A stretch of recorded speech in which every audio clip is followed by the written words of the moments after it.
My name's Daniel Connell. For the last 10 years I've been developing low-tech alternative infrastructure, basically things that people can make themselves from recycled readily available materials, which takes care of their basic human needs. This is mostly to do with energy, water and sanitation, food, that sort of thing. I'm at a place called Vaidara Labs in the hills of Barcelona, working with a group called COACT to develop a pico hydro turbine. So a very small scale, but very low cost and portable means of producing electricity from water. Basically right there. So the whole project has been open source, making things more accessible. Theoretically, anybody, anywhere can make this stuff and get access to these resources. There's a bit of optimization is going to start rapidly paying off. So we're going to try again with two different approaches. A basic computer fan. Plan B.5 is this impeller design, which we're going to now 3D print.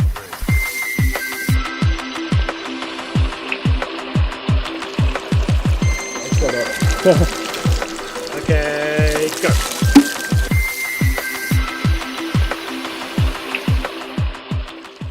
So this is the phase 3 turbine. It's similar to the previous ones that we tested. I am going to flip it around direction-wise though, so that the water is going to come in from here. So this will be on, so we're going to move it to further down the canal with about like a 2.2 meter drop instead of the 0.9 meter drop, which should give like 3.5 times as much power overall.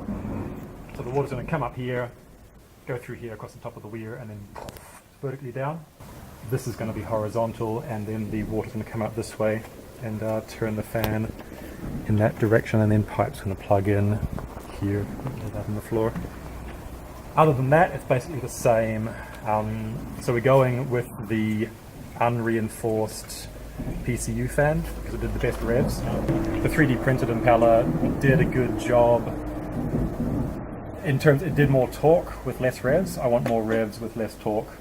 I don't want less torque, but I want more revs because that means more voltage, which means less transmission losses and stuff. Sorry. Don't worry. Tell you what then. Well, water and some level of toxic waste. Water from the Anoya River. Yeah? Yeah. Wow! Loco! Vamos! Holy shit! Yeah. So fast!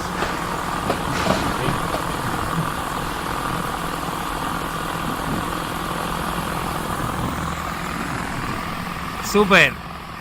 Bien.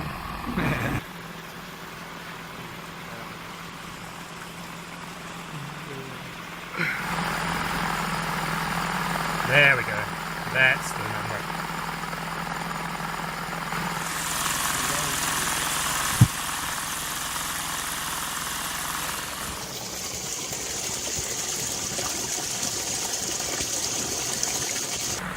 So, if we can get 10 amps off this hoverboard wheel, which it should be rated to, times 55 volts, if there's enough power in the full system, that means we could, without melting or damage anything, getting about 500 watts off the system quite easily. If there's enough water flow, but there should be, because like the full system power of this is about 1.2, 1.3 kilowatts.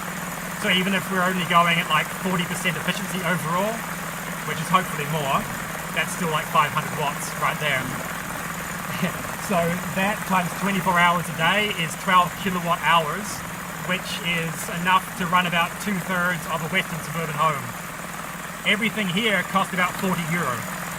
So like what we've got here in terms of water availability is quite good.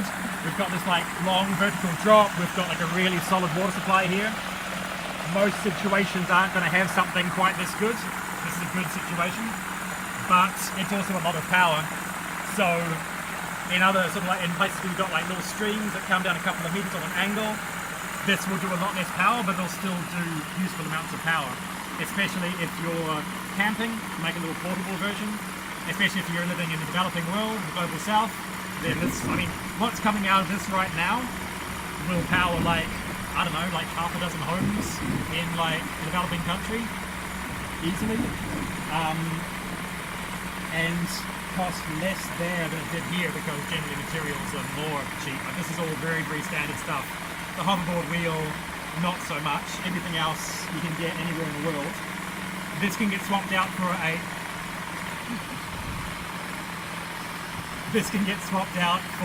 motorbike alternator or something similar to that, which is available anywhere in the world and will do fairly similar amounts of power and voltage per rev.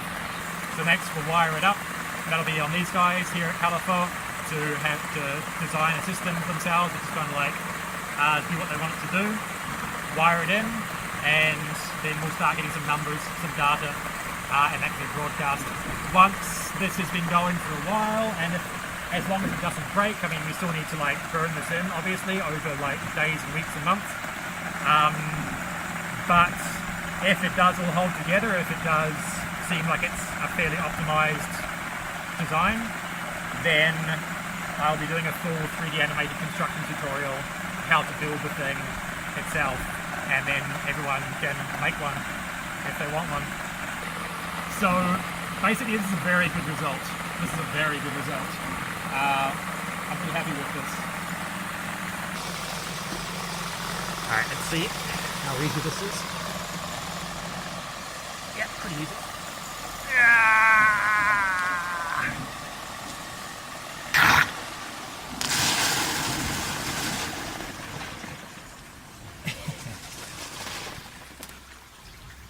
There she goes. With the previous test, the propeller was down the bottom and the water was coming down past it, which is generally how these things are done and feels more intuitively like how a turbine should be. With like a Pelton or a Turgo, like the more usual like 20 meters, 100 meters of head, running a bunch of pipe and having like a jet of water onto like a spinning like turbine wheel, then you need to put the turbine at the end, obviously, because that's where the pressure is at the bottom.